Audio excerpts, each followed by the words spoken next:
What's going on, everybody? Welcome to Care to Elaborate with Taylor and Travarus. We're so happy to be here with you today. Taylor, how is everything with you? Tell me about your week. Tell me about your weekend. What you had going on?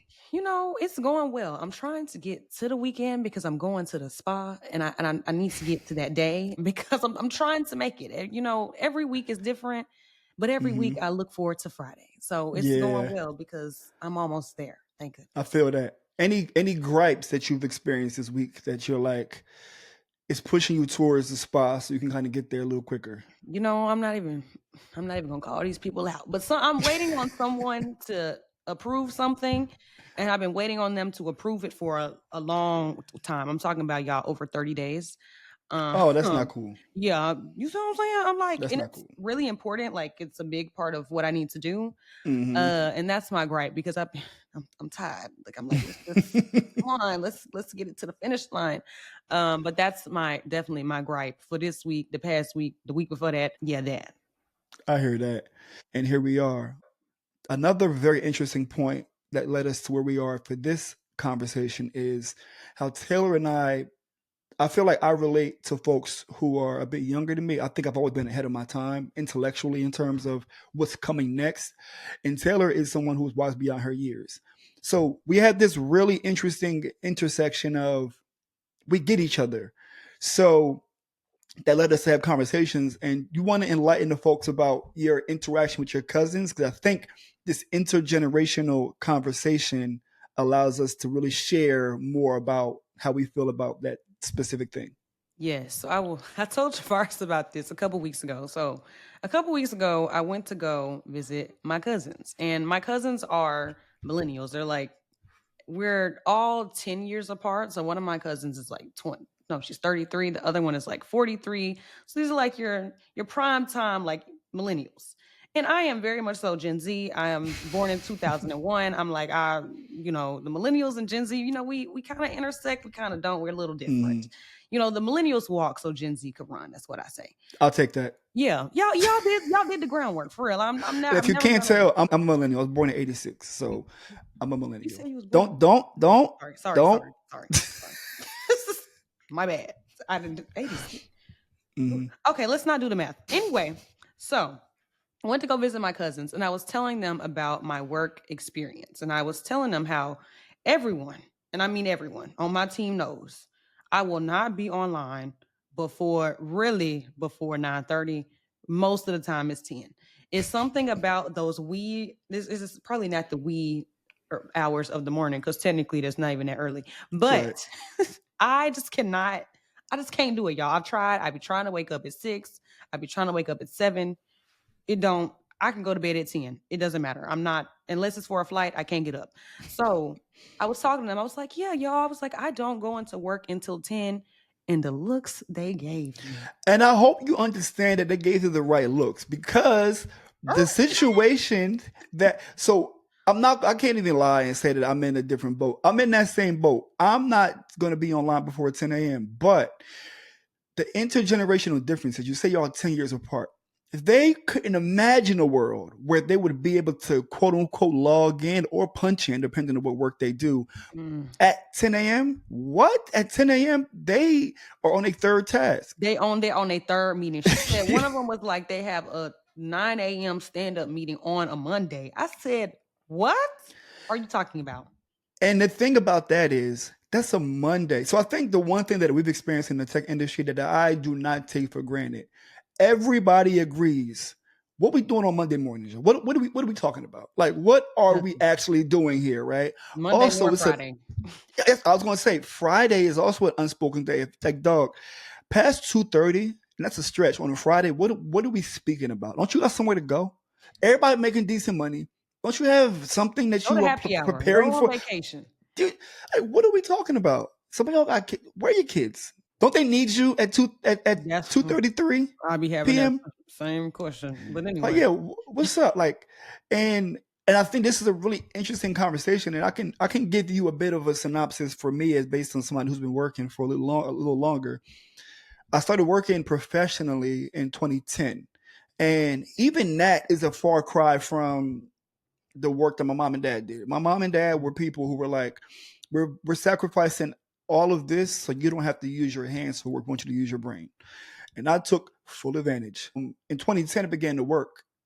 And it was very much you're at work at 8:30. Oh, If you're at work at 8 I'm sorry. My bad. if I'm you're sorry. at work at 8:35, you're like, what are you doing? Maybe they would Now, have fired me. Nah, they would have never had me. I I was would gonna say no job. my next thing was I've always been a boundary tester, right? You gonna do what now? Let's see. Because sometimes I was what in 2010, I was 23, 24. Oh yeah, you So coming back from the club? You you know you what I might not mean? you Like might not make Thursday it. night, go on a Friday. I'm like, what are we actually talking about? So I don't want to get too deep into the weeds, but I had to be at the post at 8:30 so we can kind of go pick some kids up. I had to get in the van, yada yada yada. I wasn't driving, but if I was late, it impacted the route to pick up the Mm. kids. So I would be late and How often were you late? a lot. Oh, So this is where the whole boundary tester situation came about. And I was like, maybe if you're a high performer plus being late, I kind of even out. Like when you're a high performer, you get preferential treatment. But I right. lose some points by being late. So I meet in the middle at that point. I produce at a high level, but I'm late. So like maybe I'm just zero, right? I'm just I break even. Zero. Uh, I break even. But through that time, I began to recognize people take you not being on time very seriously. They do. And for me, it didn't make sense for us to be up so early when nobody wants to do it. So we all are like, dog, why are we here this early? We don't, it doesn't make sense. So I empathize with your cousins and having these conversations about what they would have experienced because throughout my career, no. And that's how I found the tech industry. When I got here, I used to ask questions like, when do you want me to be online? Or when do you want me to be in the office? And they're like, Whenever, whenever feels as right. And long I'm as you like, get that work done, they don't really. I, people be coming to the office at 9 and leaving at 2, and they're done like for the day. hey, put that mirror down. I don't want to look at myself right now. Just put it. Please. I mean, Oh. hey, if you can, that's what I'm like. I feel like a few hours of deep work, like you can Mm-hmm. just, you got it. And I think Yeah. I think a lot of older companies need to recognize that. Like, I don't have to be in the office from 9 to 5 to get my job done. A lot of my work, if I really focus, I can get that stuff done in 4 hours, maybe really four. See, Yeah, see, like it this doesn't, is the stuff right here. And I want yeah, you to give deeper. I want you to. I want to preface this. The things that Gen Z is pioneering in the workplace, we all thought it. We just didn't say it out loud, yeah, I should have right? said something. Meaning, like there was when I first got into the tech industry, I didn't have 8 hours worth of work, bro. I ain't gonna lie to you.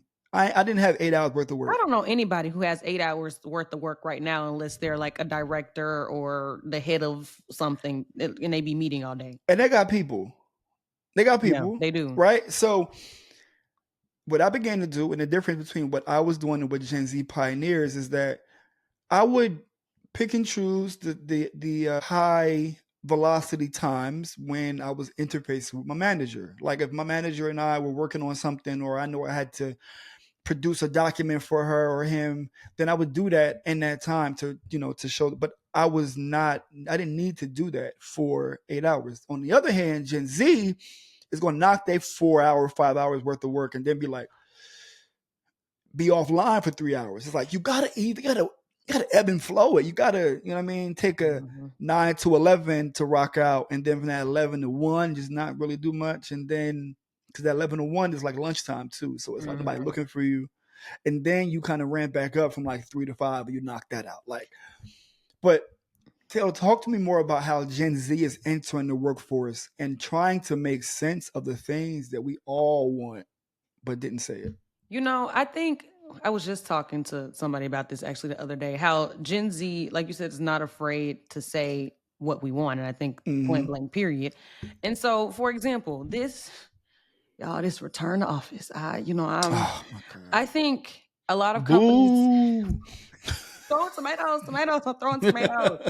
Okay, because while I understand the purpose of it, I think a lot of companies don't recognize, the history of Gen Z in the workforce. So, for example, Mm, y'all, I entered college in 2019. Y'all know next year was COVID, and most mm, freshmen, sophomores don't really have internships.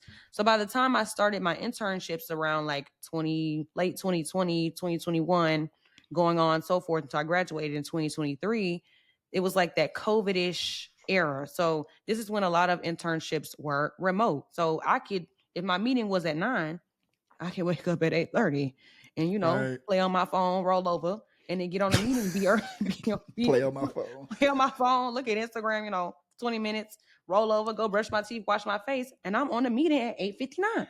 Right. Whereas now I'm like, if I get up at 8 something, then I gotta go and do all this. I gotta get dressed. I gotta look cute. What my health? It's just a lot of things to consider. And I think a lot of companies have not considered that, as Gen Z enters the workforce, this is technically a lot of our first times Hmm. going into the off, like really having to go into the office. Like literally before I started full time, I never had to go into the office. I truly have never stepped into an office more than maybe like for an offsite or for an event. And That's it's to wild, think isn't about it? that. To think about that is like I understand because obviously we were there, and I Right. can't imagine entering adulthood through COVID. Like that. It was such a pivotal time. And I think, as I entered adulthood, it was in that weird, like, we're out of COVID, but some people are Yeah, still scared of yeah, COVID. yeah. We're in this like Hmm. weird interlocking place. And that's kind of where like the hybrid culture came in. But I think now we're moving we still have a highly hybrid culture, but there's again that push to just go back to the way things were before 2020. Right.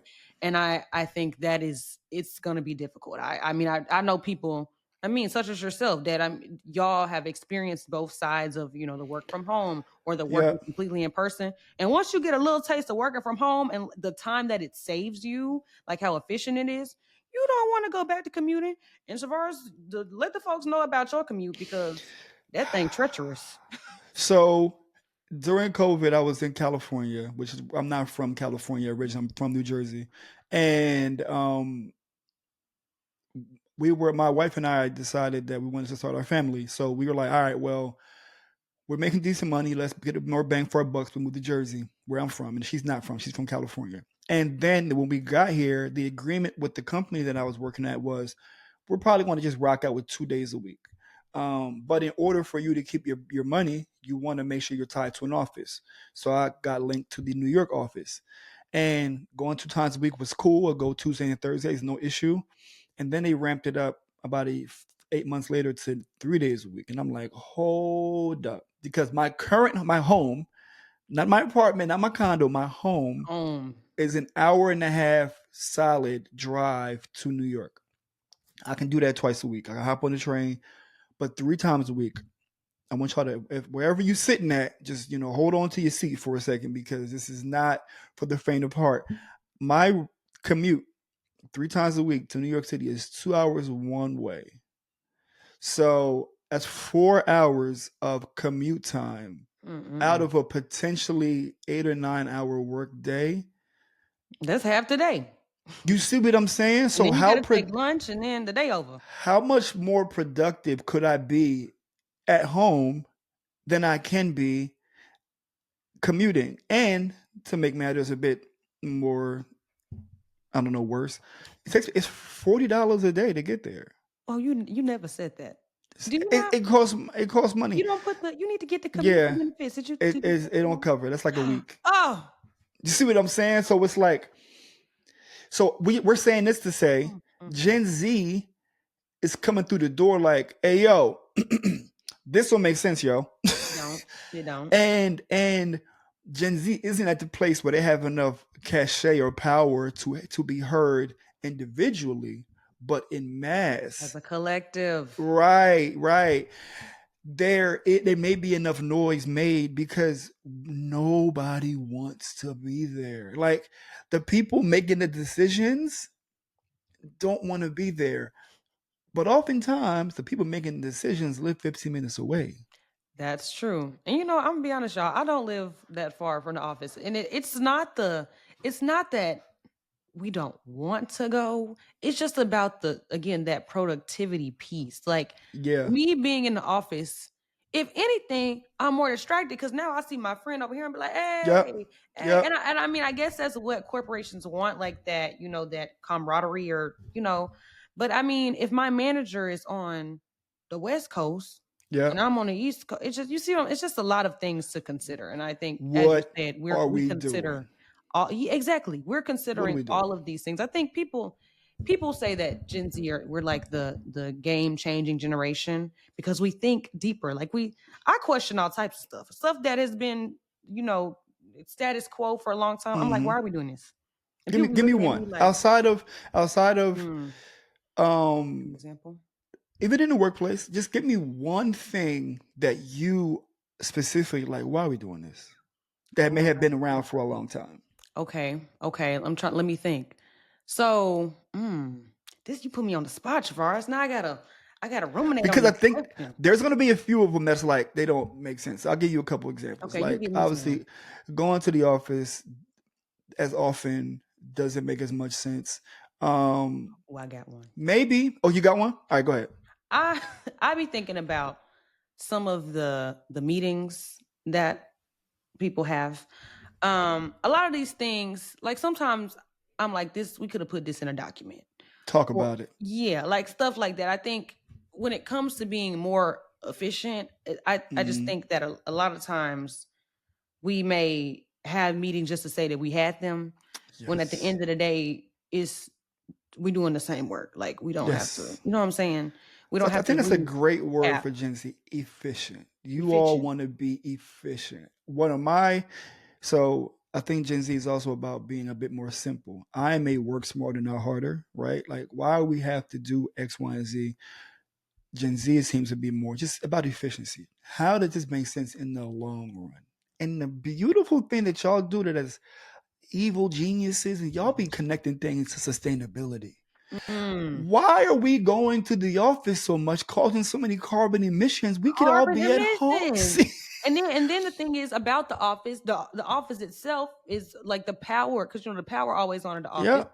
That's some more carbon emissions. And I'm like, it's costing companies more money to keep the office See, open because you that's got the to pay genius. Y'all rent. talk Then you got about to pay carbon the footprint. like yeah, all these there's just so many things to consider. And I think that a lot of people just do not consider them. Point blank period. And before we continue, I would be remiss if I didn't call out.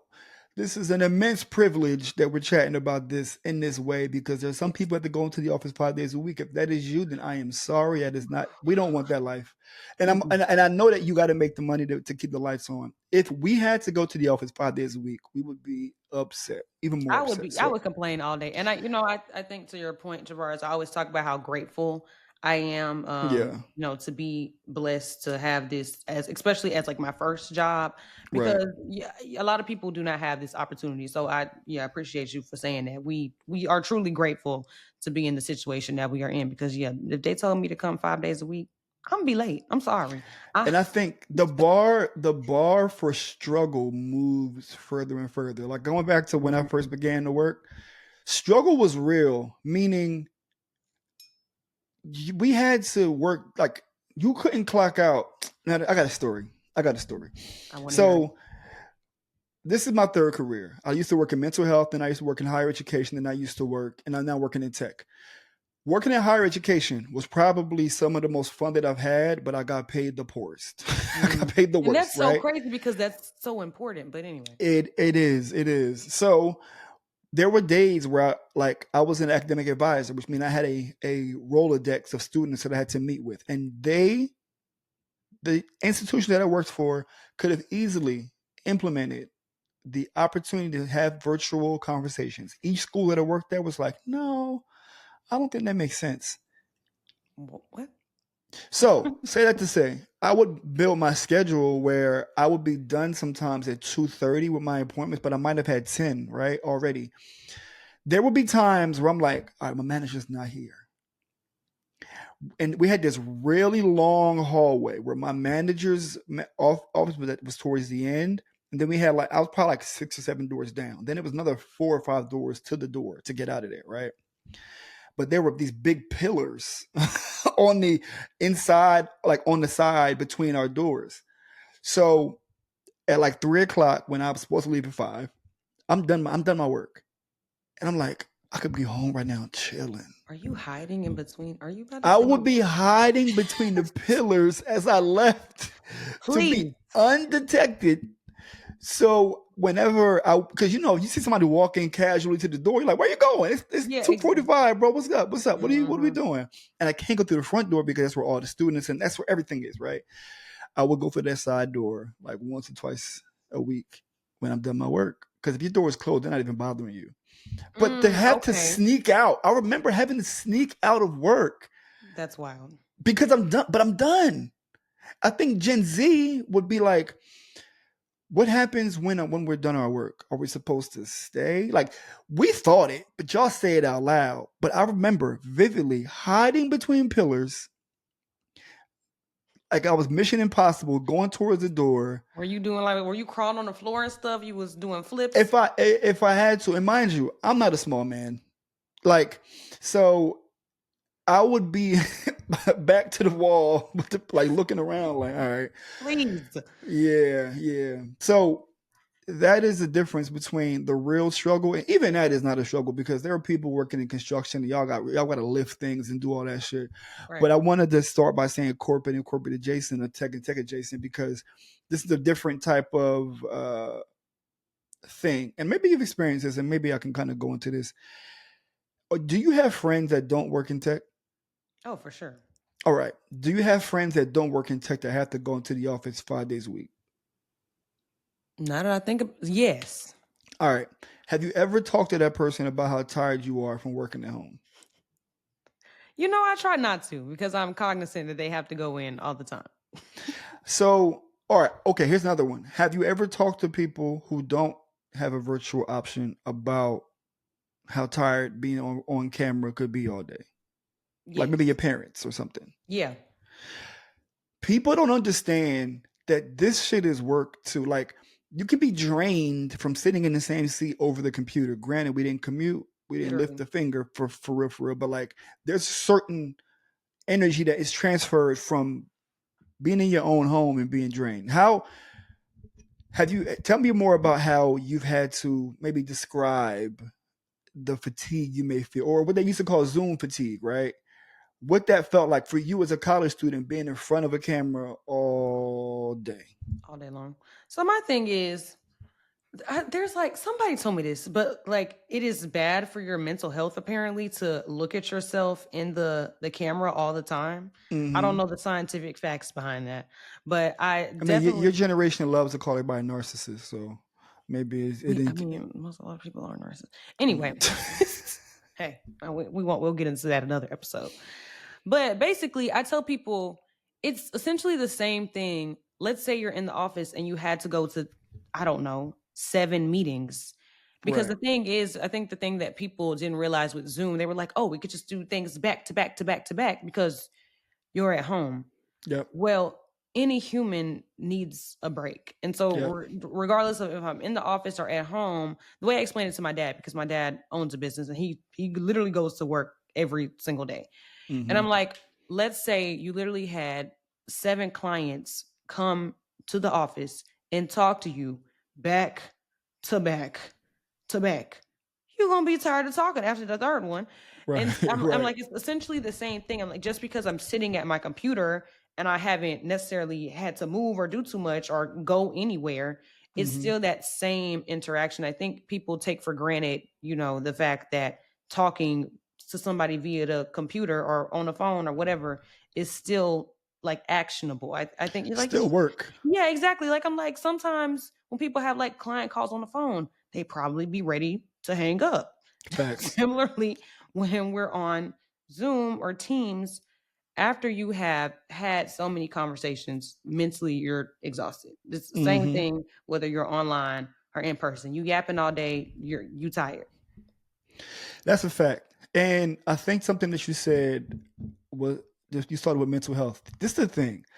Gen Z got all the fire excuses, bro. Like they all like Fire are excuses is crazy. they're they're fire. Like carbon footprint. How you going to argue against that, right? True. carbon. And then now we all mental health advocates here, but to say that I'm cameras off today because I'm not feeling My good, mental health is bad. but in reality, you just didn't get your hair done last week. Hey, not too But much. see, you don't like that mirror, right? See, Not too much. but But it'd be but after work hours for me. It'd be like 5 o'clock. So if but I'm anybody saying, or maybe knows. you, speaking to black women, right? In the event that you had, you're getting your hair done tonight, so you had to comb your hair out last night, or you did the wash, Valid. that's your wash day, right? So today I'm I'm camera off because I'm not feeling well, but in I ain't gonna lie, reality, you got a I be fro. pulling You got up a with my fro. fro. I be showing. I remember one time I pulled up on the on the meeting with my fro, and everybody was like, "Oh my god, we like your hair." I was like, "Hey, don't piss me off." Like, This is a beautiful segue to our next conversation because you said something earlier about millennials uh, crawled so Gen Z can run, right? yeah. So, or walk. And I think that we are a part of an inclusion or diversity renaissance or revolution, right? Mm, And speaking about coming to pulling up with your fro, people before couldn't do that because of said stigmas, right? right. So from those stigmas, were communities were created. Now I think there's a clear line that's drawn between our generations, whereas I think millennials pioneered like the ERG generation, where we found pockets in corporate America to be with each other, and then we formalized it. Similar to why do all the black kids sit together in the cafeteria, or why do you find black folks around where it's like you see each other? And so we created a legitimate head nod within our companies, Mm, right? What Gen Z has done is taken, it's like, I see your ERGs and I raise you a division. Diversity and inclusion. Why are we doing this? What about people who need wheelchair accessibility? What if I'm hard of hearing? What if mm-hmm. I have invisible disabilities, right? Right. And I want to pause again. If you don't know what an ERG is, it's an employee resource group. It is a place for common identities, people who have common identities to congregate and to create programming for that population. So millennials found pockets to be with each other, right? But whether it be parents, whether it be black folks, Latinx folks, um, people who have invisible or visible disabilities, whatever, right? Y'all said that's cute.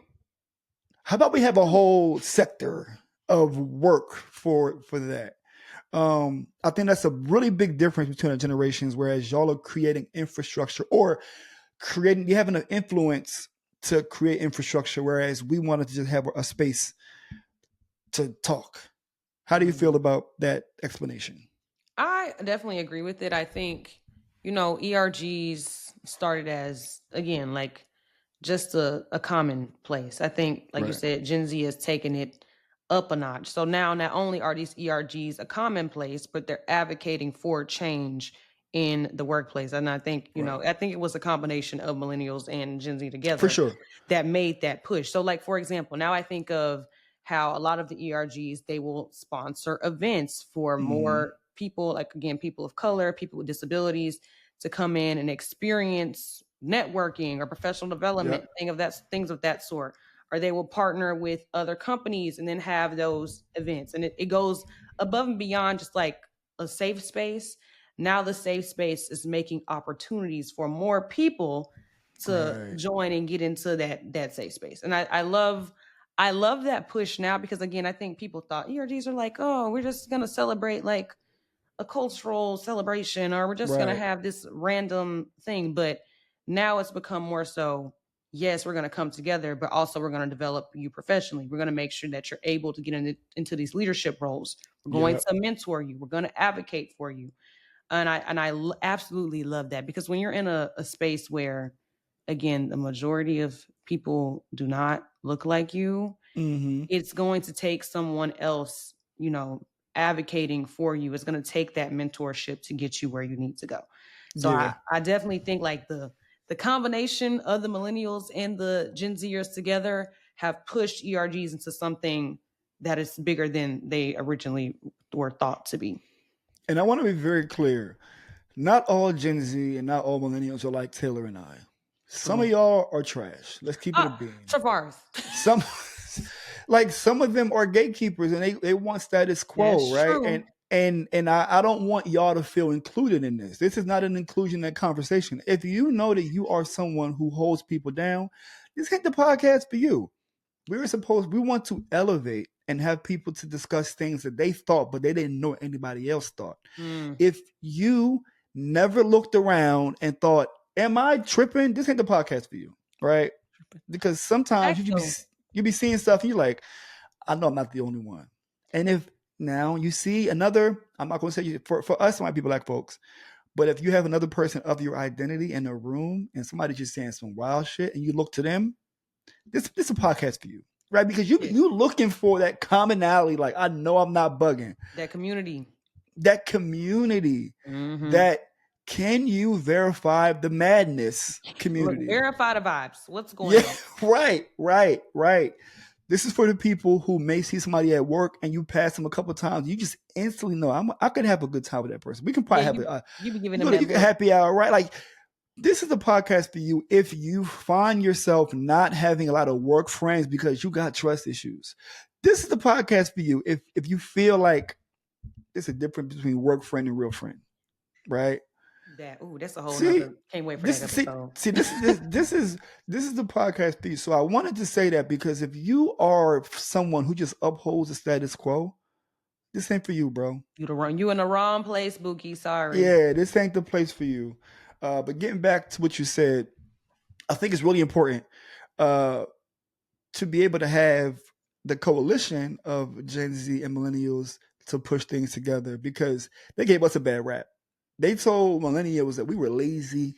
They be Let me saying tell it, and they say the same thing about Gen Z. And I think again, we're just pushing the status quo. And people that were always the status quo don't like that. let me run down a few things, and this is freestyle. I don't have this written down. Let me explain a few things that happened to millennials. Right, just humor me here. Right, A, we were born in the war on drugs. Right, the whole Reaganomics. Reagan, yeah. Right, if you were familiar with those things and how magically some substances ended up in black neighborhoods at a certain period of time. Right, destroyed families, and then there was legislation built around that to going to Bill Clinton that was built around this stigma that certain populations of folks are just criminals and drug addicted. And then you move on to 94, 95. Rap music is being more prevailing, and they do not want rap music to succeed. They are trying to ban rap music in certain places. Now, granted, at this point, we're 8, 9, 10, right? No biggie. That's just from the cultural perspective. Now let's take it to the bigger, broader perspective. We had 9/11 happen Ooh, when we were in high school, I was right? barely even alive. Right. Oh, And not shortly after 9/11, and I think it's after, not before, we had Columbine, which was the first school shooting, are right? y'all okay? Now look, this we only 12. We only 12, right? And then we go to college, right? Take on massive student loans because some of us couldn't afford it. And then we graduate into the recession. The Great Recession, which is the worst since the Great Depression. Mm, mm, mm. No jobs, nobody can, nothing happened for No two jobs, some odd just years. vibes. Nothing. Just vibes, right? Just Vibes and vibes. ramen noodles. Vibes and ramen noodles. And then you fast forward to, oh, inflation has crept up. Oh, there's not enough. You can't afford housing. Oh, sorry. Oh, Social Security won't be here when you're around. Oh, and now we have the pandemic. So I'll just stop there. That is what's happened to our generation in my lifetime, right?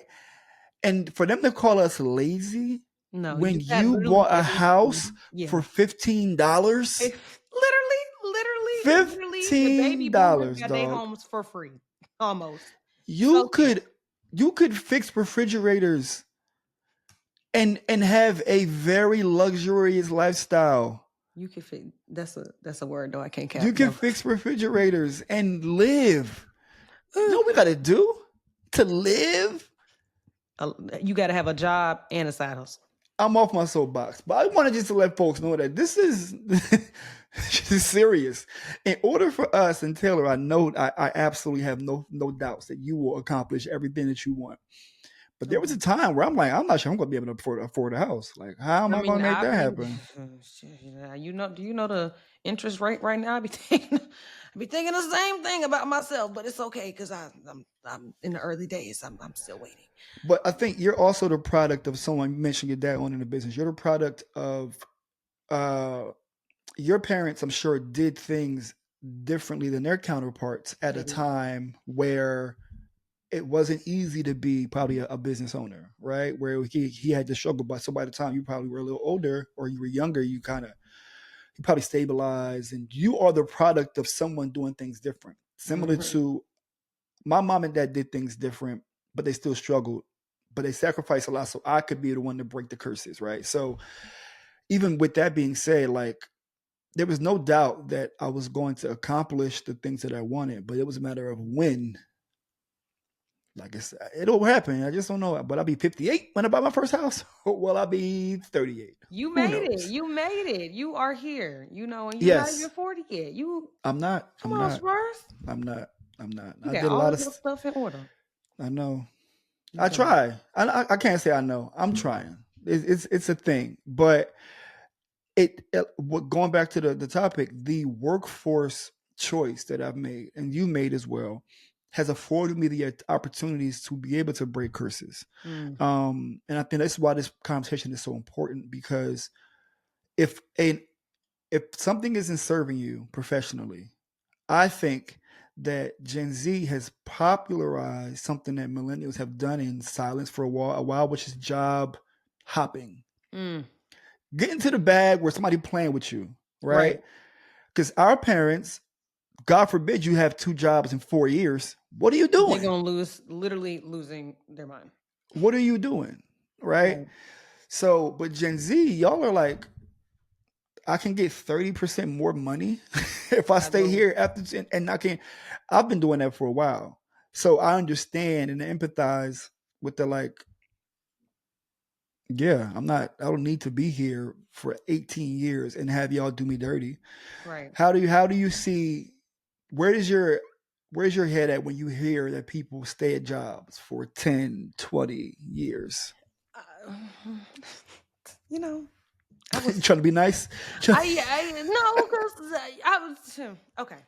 So my thing is, if you see that, well, nowadays it's this rare, but if you see that your job, I'm not even gonna say cares about you, because at the end of the day, if it's gonna make them more money to get rid of you, they don't care if you've been there for 100 years, you gone. Talk about it. But I will say if you see that you are elevating up through your company and through the roles in a timely, let me say timely, a timely manner, then I guess I could understand that. But at the end of the day, I hate to say this, loyalty in corporate America does not exist. Mm, The likelihood of your job being loyal to you because you're loyal to them, it's like a cheating boyfriend. It's not gonna work. Like at the ouch. ouch. At the end of the day, you can be extremely loyal to your job, but that does not guarantee that they are going to keep you. So when people are at companies for, again, a long period of time, my question is always, what have you gotten from being here this long? Because at the end of Right. the day, if it's better than what they would have gotten elsewhere, then by all means, do what you got to do. But Mm-hmm. I think people often rob themselves of an opportunity because they are comfortable. Mm-hmm. And that is like one of my biggest fears, is to get like too comfortable to where I get Right. stagnant.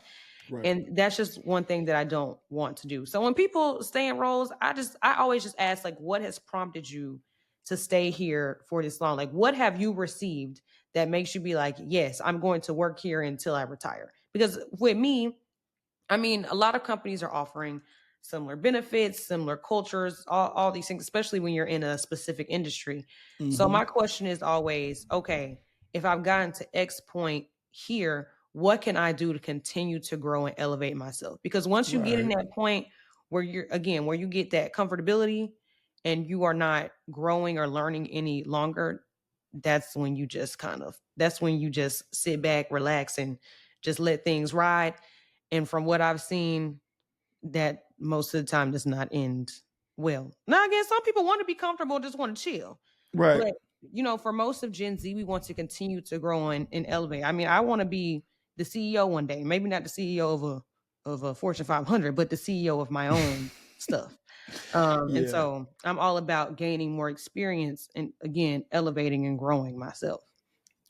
Well said. And something else I'll add is this is also a podcast for folks who are ambitious. Yes, You know, heavily. the we're allergic to complacency. We don't want to be in a space where we are a sitting duck, right? Innovating, creating opportunities for yourself and others is a requirement in order to be able to identify with our conversations.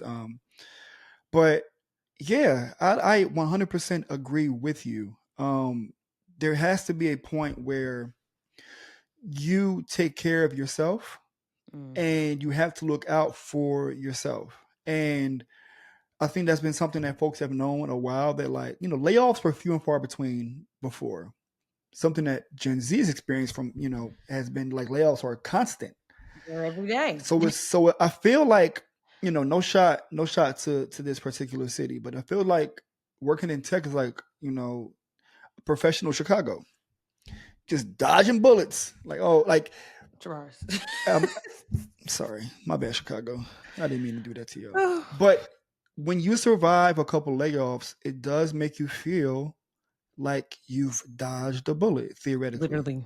And if Literally. you survive a layoff, but some of your work friends, were let go, it feels like a bullet just whizzed by your face because you know that your name was next to their name and they chose your name to stay. That's a whole nother conversation, right? Oof. But I wanted to make sure that we wrap up with this because we have really cool segments between Taylor and I that we want to share with you. But the differences between Gen Z and millennials is a little smaller than you think for those who are forward thinking. But like I mentioned, if you are a gatekeeper, you want to keep the status quo, you should have turned this off You should turn it 46 off. minutes ago. Well, Should have make should sure have been you done. tune in. If you wanna learn, maybe you're trying to switch from being complacent to being Okay. ambitious. So no, tune in and tell your We're a safe friends too. space. We're a Um, safe space. yes, we If are if if we that's are a safe you, then how space. about you just reverse engineer what we said we already do and figure out ways to make sure you do that. There So you you're, go. Yeah, you know, Travaris, don't tell them to turn it off. We need I'm people sorry. to My yeah, bad. My bad. My bad. My bad. My bad. listen My in. bad. Now, Travaris, I have a question for you. Okay. As we prepare to wrap up and what you were talking about, about some people feeling complacent or maybe some people just feeling stuck and maybe they Right. don't necessarily want to be complacent, but they're Mm-hmm. at the point in their life where they're like, I am scared. I really don't know what to do. So let's say someone comes to you and they're a millennial, Mm-hmm. within that age range, and they're like, "Hey, Travaris, I've been working at this company for a while, and it's not that I don't like my job, but I can tell like there is not a lot of room for promotion or growth or elevation within this company." What would you tell them, or what resources would you give them? So it seems like this person needs a little bit of concise advice, huh? It's a little bit. Yes, a little bit of concise advice. All right. So one thing I would say is prepare yourself. It's not going to be a short journey. So Mm, number one, don't have any short-sighted levels of success. Don't think about this being a short process. That's the first thing. Once you understand that it's not going to be very short, it's going to take, maybe, when I say short, it's not going to be 3 months. It may take a year for you to execute this properly. The second thing I say is, which is the biggest and bold and underlined, is leverage.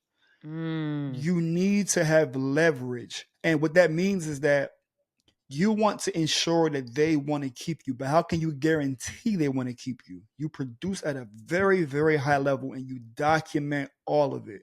Documentation via making you have if you have events, you measure them via something like an NPS survey. You want to have people provide testimonials for whatever you're doing. You need people to email your manager. You want data. So mm, leverage via data is going to be important because you can't fake that. Another space of leverage is apply for jobs and try to get offers. Now, this is also part of the long-term play because if you're not in a position or people want to offer you roles, what are the trends for your skill set, and how can you build on top of that? Can you go take a certification course? Can you go add more skills on top of your skills? Because that creates more leverage. So the leverage of data from your current job plus leverage from people, other people wanting you, will hopefully create more demand for people to say, you know, why haven't we promoted so and so, right? Um, and also, the last thing I would say is you have to be vocal and speak up for yourself. You have to ensure that people know what you want, because otherwise, you know, squeaky wheel gets the oil, closed mouth don't get fed, all those things. So just to close out, you have to make sure that you know that this is not going to be a short process. You got to have leverage via data and leverage via other offers. And the final thing is to make sure that you are vocal, because otherwise they'll just keep ignoring you. Mm, these are all good points. And to your point about documenting stuff, I that is something that I have had to learn to do just in general. Is like every week I keep a running list of what I did, Mm-hmm. who it impacted, what the actions were. Because like you said, data does not lie at the end of the day. Like Sure don't. you can say a lot of things, but when you pull out them numbers, when you pull out the metrics, whatever the case may be, that it's not a lie. So It's supposed to speak for itself. Now, mhm. with that said, speaking of speaking for themselves, I look at Taylor as someone who is not just a Gen Z person working in a corporate space. I think that she is going to be one of the leaders of the Gen Z workspace about what's happening going forward. So I want to see what tips do you have this week, Taylor, for folks who are looking for internships or jobs earlier in their career? Yes. One thing I will say is to your point about kind of building leverage. But when I talk about building leverage, I'm talking more so about, in this instance, making sure that you have a network to back you. So Mm, leveraging your network. That's what I will say. So, for example, if you are getting ready to apply for internships or, again, an early career job, you should already be talking to people at the company. I think that oftentimes, a lot of students will just reach out to a recruiter with a bare basic, message like, "Hi, I am so and so. I'm interested in this." Number one, the likelihood of a recruiter responding to you is, I'm going to be honest, slim, because recruiters often have multiple messages in their inbox. And some recruiters think that it is unfair to respond to one message but not respond to the others. So, unless you know that person personally, the likelihood of you getting a response other than a response that says, "Hey, apply using this link," you're probably not going to get anything other than that. One thing I will say, though, is that if you are interested, let's say you're interested in a marketing role at a company, you need to go. Y'all know I love a LinkedIn. If y'all don't know, follow me on LinkedIn at Taylor Falls.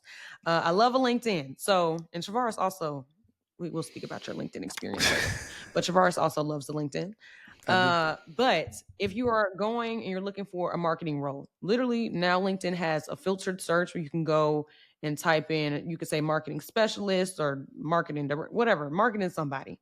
And you can literally go search and filter by company and find people in those roles.